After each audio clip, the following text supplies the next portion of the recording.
I am Jay Gephardt and a member of the American Bandmasters Association, and am honored to interview Dr. John Locke, Director, about his distinguished legacy and to obtain his perspective of the wind band movement in the United States. So, John, it's not even a question, the first thing I'd like you to comment on is, I'd just like you to tell me about your career and your work, including your teaching positions, conducting positions, and so forth. Okay, thanks. Thanks. It's nice to be here with you. My career, my entire career, ironically, has been in higher education. I'm one of those people that you could look sideways at and say, this guy never taught in public school, and I didn't. You know, I attended West Virginia University. I went there as a freshman in 1970, and it was my good fortune that in 1971, Don Wilcox, my mentor, arrived as director of bands and changed my life forever. I graduated in 1974 with a bachelor's degree, immediately enrolled in the master's program, which was a summer, fall, spring, you're done. It was a 1 calendar year master's program at the time. And I held the one and only band grad assistantship at a time when West Virginia University had no faculty assistant director. It was just Don Wilcox who did the marching band and the wind ensemble. And during my grad assistant year, I conducted the concert band at West Virginia University. And then at the end of my master's degree, it was summer or May of 1975, just kind of a bolt of lightning hit, and that was that for the first time ever, West Virginia University had the funding from the legislature to hire a faculty assistant band director. However, the school also needed a saxophone teacher because at that time the clarinet professor was teaching clarinet and saxophone with the help of a grad student. So what they really wanted to do was kill two birds with one stone, so they had a position for assistant band director / applied saxophone, with the thinking that that person would also do the jazz ensemble. And so I didn't fit that bill because I'm a trombonist. And they had a fine trombone teacher, Richard Powell, who was a huge influence on me. So luckily for me, I was in the right place at the right time, and the funding didn't come along until May. And so they just said, well, Don Wilcox, what do you want to do? We don't have time to do a national search. And he said, well, I want to hire John Locke on the 1 year. He's not a saxophone player, but he'll be great, and we'll have him for a year. And so there I was the ripe old age of 22, and I was a 1-year appointee assistant professor at a school that had 20,000 students. So right place, right time. It was just divine intervention. And so the next year, I served that year, and sure enough, they searched for an assistant band director / saxophone person and hired a good person. And I had great fortune to get a job in 1976 at Southeast Missouri State University, which was on the Mississippi River, Cape Girardeau, Missouri, about 100 miles south of St. Louis. And to my good fortune, they needed a director of bands who could do marching band and the wind ensemble and / trombone player. So that eliminated all the good people. And so since they were looking for a trombone player who could do these other things, and I interviewed, and sure enough, here I was a director of bands at a university of about 9,000 with 160 music majors and a marching band that was hugely important to them, and I was 23. And I've never taught a day of public school, so people say, yes, John, and that shows, but I never taught public school by accident. So I was at Southeast Missouri for 4 years as director of bands, and of course that school had one of those illuminating policies which at the time was, once you're hired, if you're hired and you don't have a doctorate, you have 5 years to get one or you're out of here. So for me, I taught the 4 years, and I took a leave of absence. I applied to Illinois for the doctorate, and it wasn't a conducting degree because there were very, very few conducting degrees around. To Michigan, which had announced they had a DMA, but they'd never admitted anyone, and to Eastman. And they advertised they had a DMA, but Eastman didn't give me the time of day. I think they were really only looking at their own master's graduates for their doctorate at that time. It was when Huntsberger was there. But I would have loved to have gone there, and I didn't really get the time of day from Michigan. It was another maybe decade or more before they admitted there, before Bob Reynolds took his first DMA student. So I'm in that line of people with Mark Scatterday and the director of bands at Northwest, Mallory Thompson, who were turned down by Bob Reynolds for the doctorate. So we have a little club we belong to. Bob turned us down.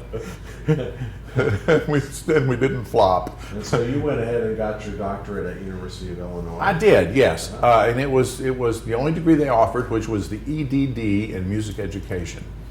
And when I started in the summer of 1980, and I had gone up there that spring to visit the campus, met with Charlie Leonard, who was the grand poobah of all things music ed, and he ran everything and everybody in that school, really. He was omnipotent. And he rolled out the red carpet, and he basically said I'd have an assistantship in the School of Music, and because I was already a college teacher. I taught 5 years in college when I went. And so I taught conducting for the School of Music. And on that visit, I visited Harry Beechen and went to his office on a Friday afternoon at 3:30 or 4 o'clock. And he was in a really, really grumpy mood.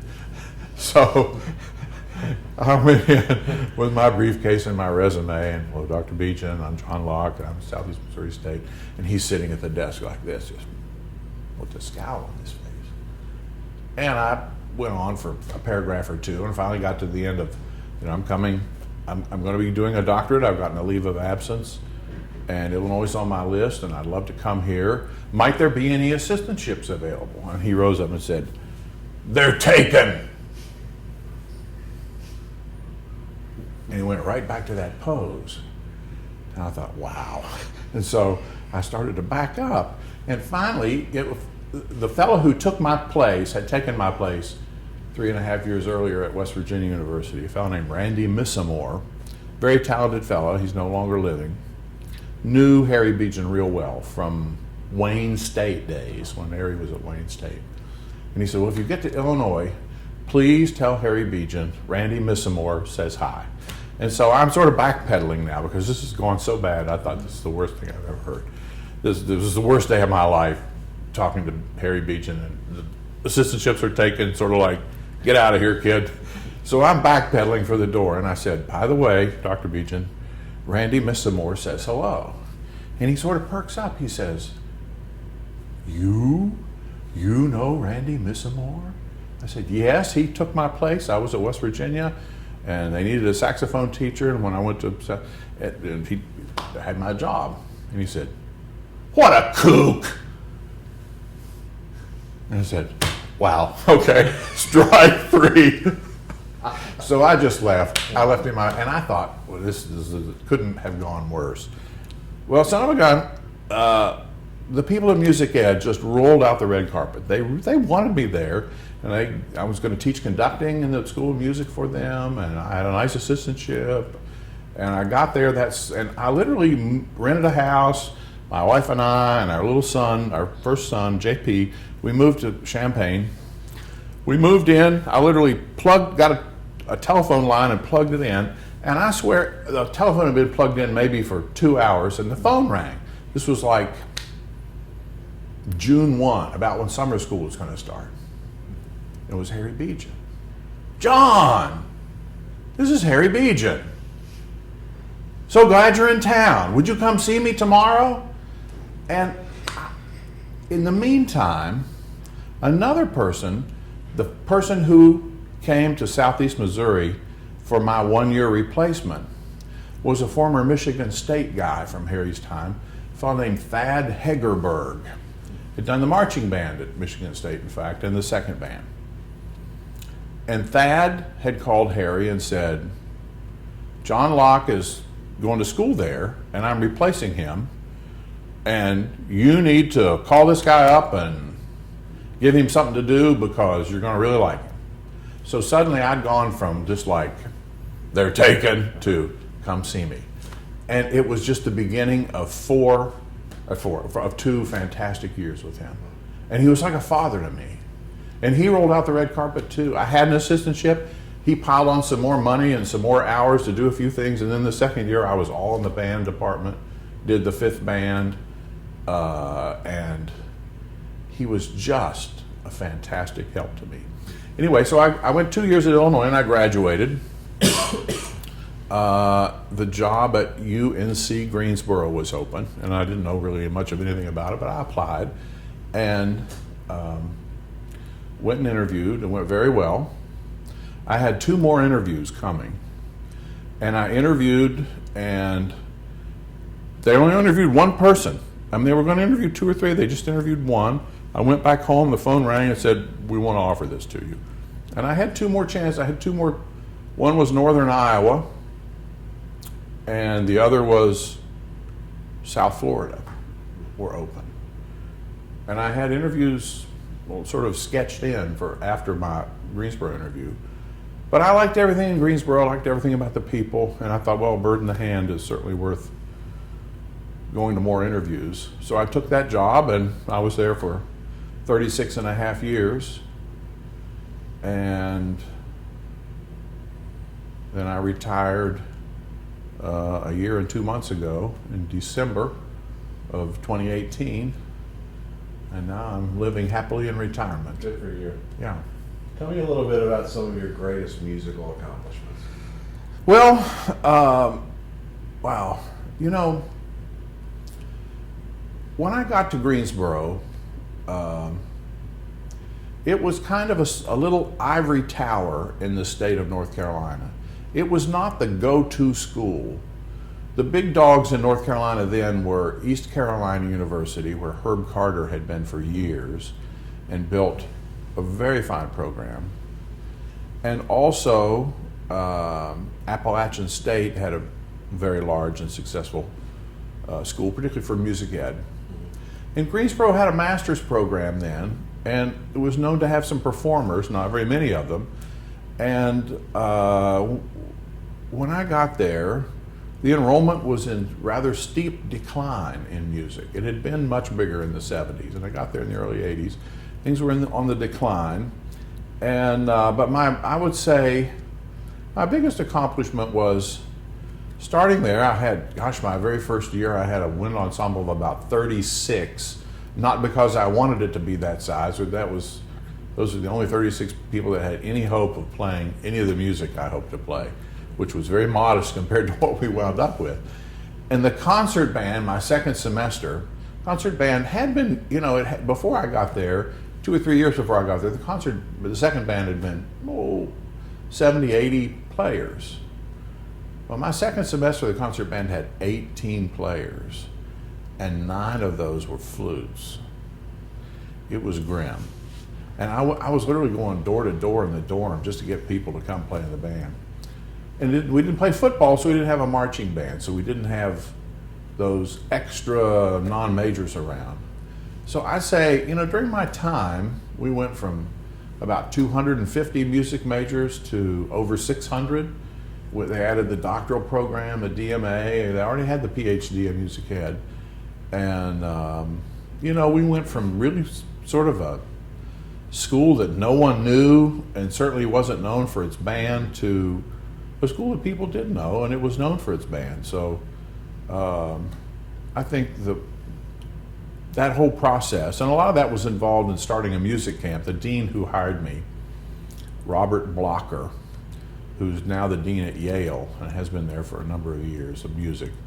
And he was at North Texas State for a while, and at UCLA for a while.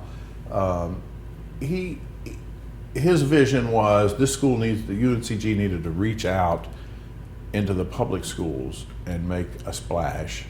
So I think I got hired because I had music camp experience. I know I got hired because I had music camp experience at Southeast Missouri State. I inherited a camp. Well, I started one at UNCG, and it became the biggest camp in America, biggest music camp in America, 2,100 students in 2 one-week camps. So, and that really helped our reach.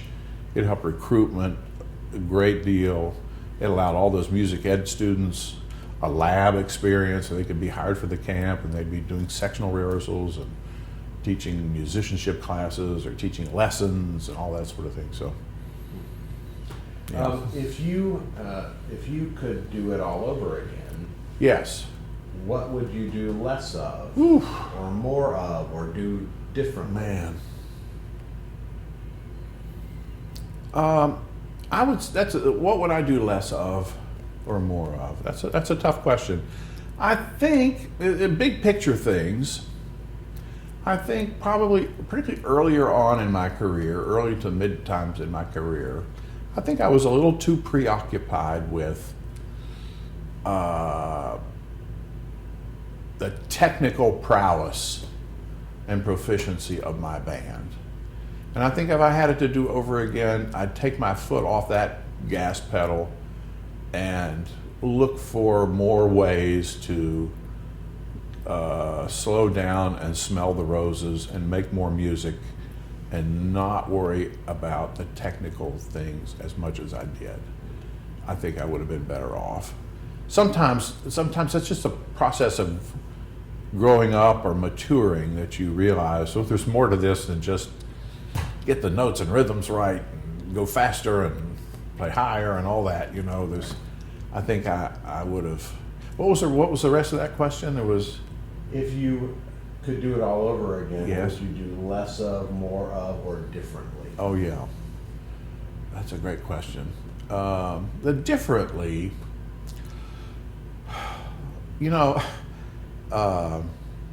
I taught literally my entire life. I was 44 and a half years in higher ed because I retired at Christmas and never did public school. And all those included working all summer, every summer. The summer music camp was really more demanding than the school year. And so if I should have wised up earlier, gotten more help, taken my hands off the controls, and built a program that involved more people. I went for a long time at UNCG. I mean, until we hired Kevin Giraldi as the associate band director 13 or 14 years ago. I did 20 years. I did 22 years of teaching without a faculty assistant director at a music school that eventually reached 600 majors. I did it with grad assistants, and they were good. I had some wonderful ones, and they went on to good careers, and many of them are one of them is joining ABA. He joined ABA last year, and this will be his first convention. So that had its own rewards, but wow, I worked myself into a lather and had a heart attack in 2004. And so what would I do differently? I think I'd wise up if I could do my life one more time. It's too late now. I'm retired, so. Maybe not too late. Yeah. Talk a little bit about some of the significant changes you've seen in our profession during your career. Okay.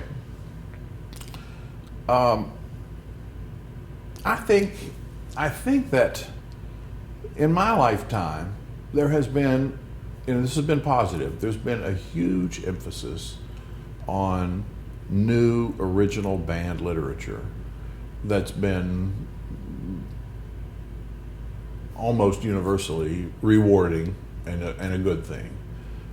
We've solidly moved from a repertoire for the band that's transcribed orchestral literature plus marches into our own element with some really fine composers writing for the band and a whole new generation of composers who write first-rate musical works for band. And there have always been some fine original works. There just weren't enough of them over time. And so I think during my lifetime, the commissioning of new music, and of course that's always kind of a roll of the dice, but the commissioning of new music and the consortia that do that sort of thing among schools, and we were involved in it when we hosted CBDNA. We involved, gosh, maybe 25 or 30 other schools in 4 commissions that we did, and so it was. I think that's probably been one of the great developments. What do you view as some of the most positive things happening in the band profession today? Well, I think that there has been I know it's positive. There's been quite an explosion of colleges and universities that offer conducting degrees at the master's and doctoral level. You know, when I came up, there were just so few, particularly doctoral programs. There were far fewer master's programs. And I think the teaching is good. I think there are a lot of fine schools led by a lot of fine band conductors who have a lot to offer about our art form. I think that's a very, very positive thing. I think the influence of the ABA, the NBA, the Midwest Clinic, the ASBDA, all of that has made the accumulation of knowledge and the warehousing of knowledge much better than it was 30 or 40 years ago. Please share some of your thoughts regarding the future of our band profession. Wow. I don't have a crystal ball. I don't know. Who knows what the future will bring? My hope is that the band profession, particularly at the public school level, elementary school, middle school, high school, I hope that we haven't gotten to this part of my career, my younger years pre-college, but I just hope that the band programs of the future will continue to do for the new students who come along what my early years in elementary school, junior high, and high school did for me, because all of those experiences meant the world to me. And just, not that it opened the door to my career, but it just opened the door to a life of loving music and loving band and band music and playing my trombone. I just, I always thought, for years when I was a kid, I thought the greatest thing on earth was playing my trombone, especially in a group, whether it was in a quartet or in a brass group or in a concert band, which I found fantastically rewarding. I thought that was just the best thing until I got to college and I realized that conducting is even better than playing my trombone, because you get to control everything. It's just like you're at the control board, and I'm a control freak, and you get to control everything, And so, playing trombone was fantastic until I discovered conducting, and then I was beyond hooked. So I hope that'll work for people coming up. Are there things that you would like to see changed in the band profession today, and what are some of those things? Well, I don't want to throw too many stones here. I think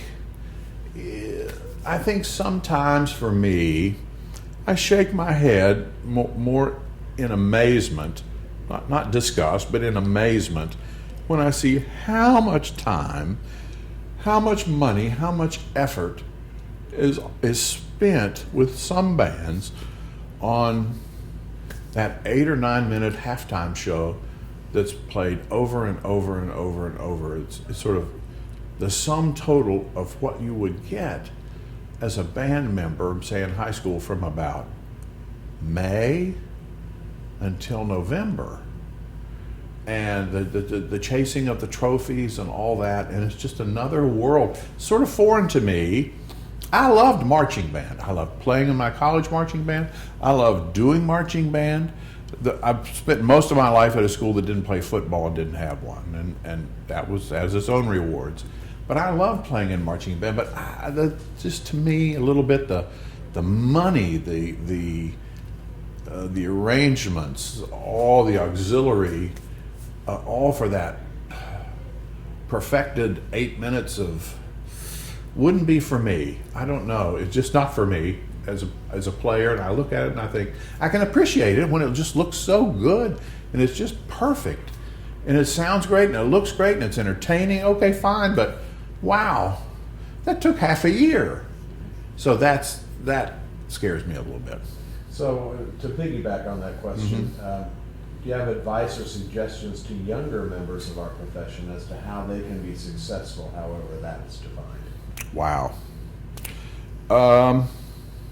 Yeah, I guess my advice is to find a mentor. And it's not like you look in the phone book, but it's just to have some influence in your life, some person or persons that you want to emulate and that you want to learn from and be like.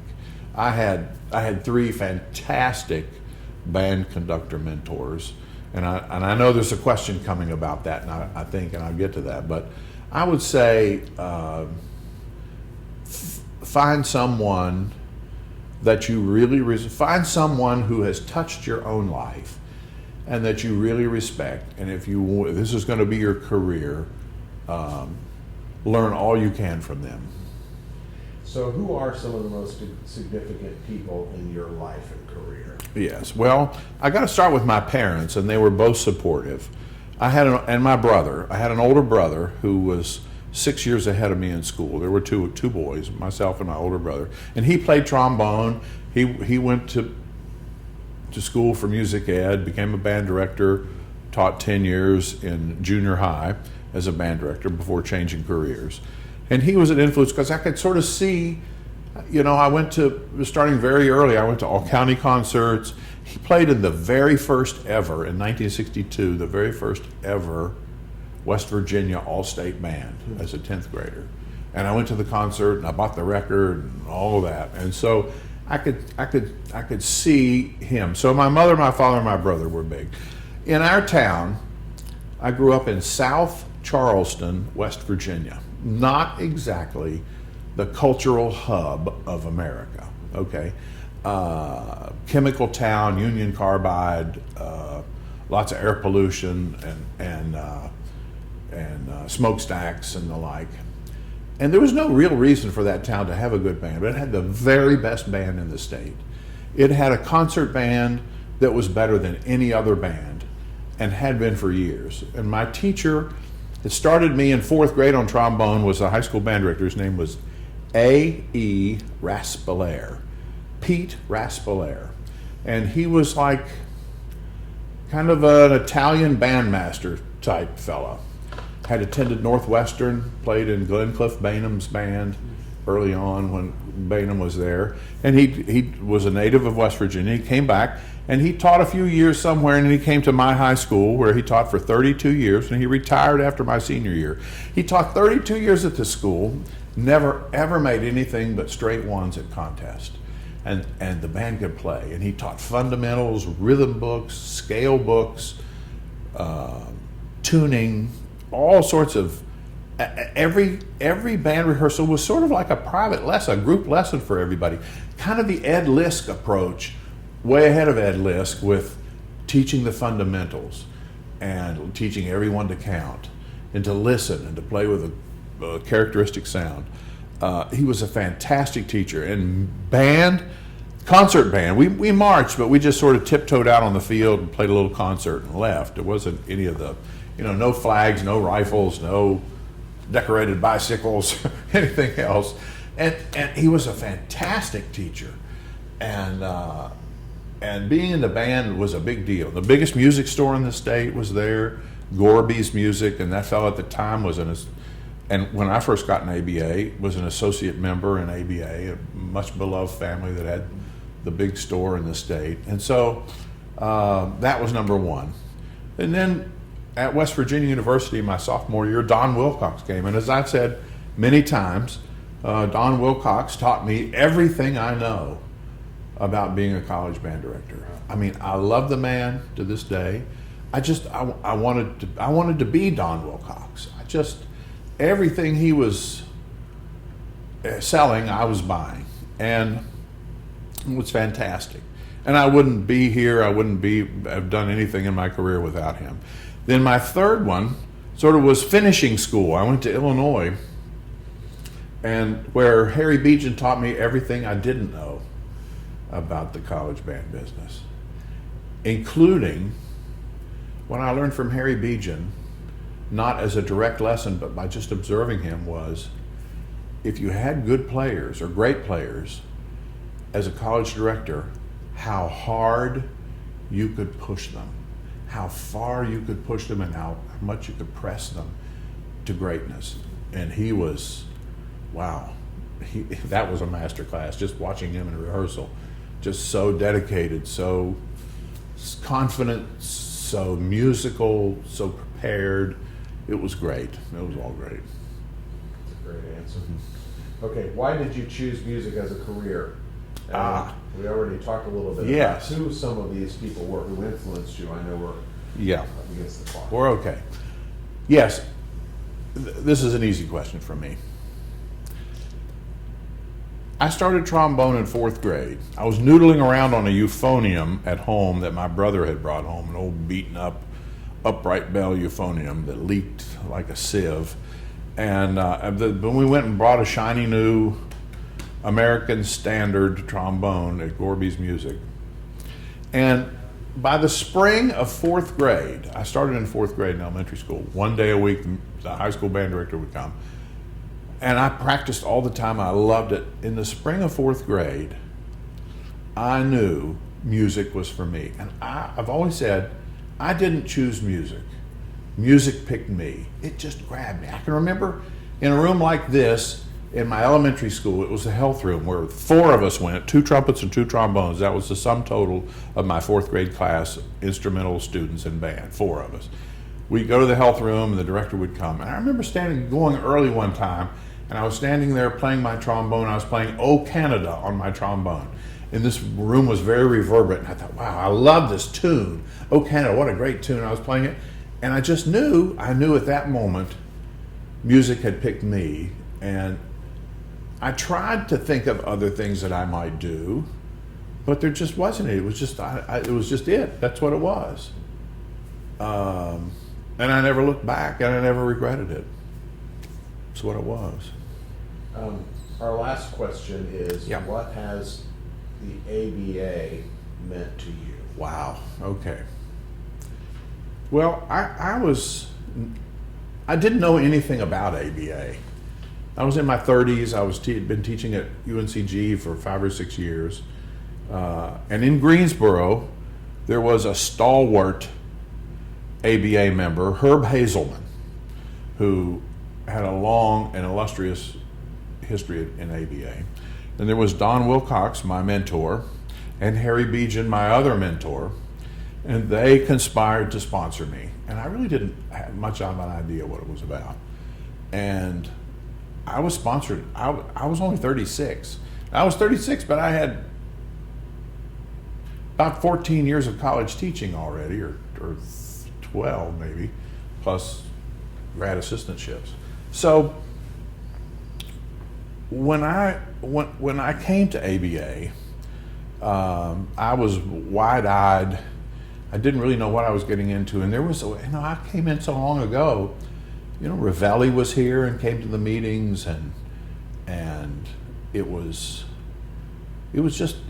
just fantastic. I loved it. I loved visiting with those people. I loved the sense of camaraderie, the closeness, the friendship.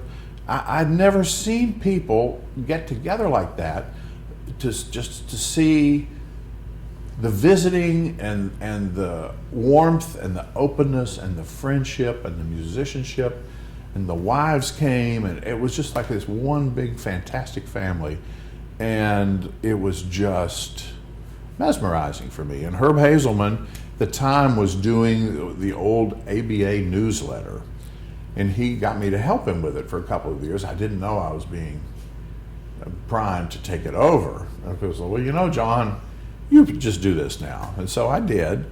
And that was great because I got to, you know, interact with all kinds of the members, and they'd write things, and I took over from Herb, writing little snide quips about what their humorous, hopefully humorous things about what their letter said. And so ABA is just, it's just meant the world to me, with the people, the Journal of Band Research now for me, and it's been fantastic. I've loved every minute of it and wouldn't trade it for the world. Great.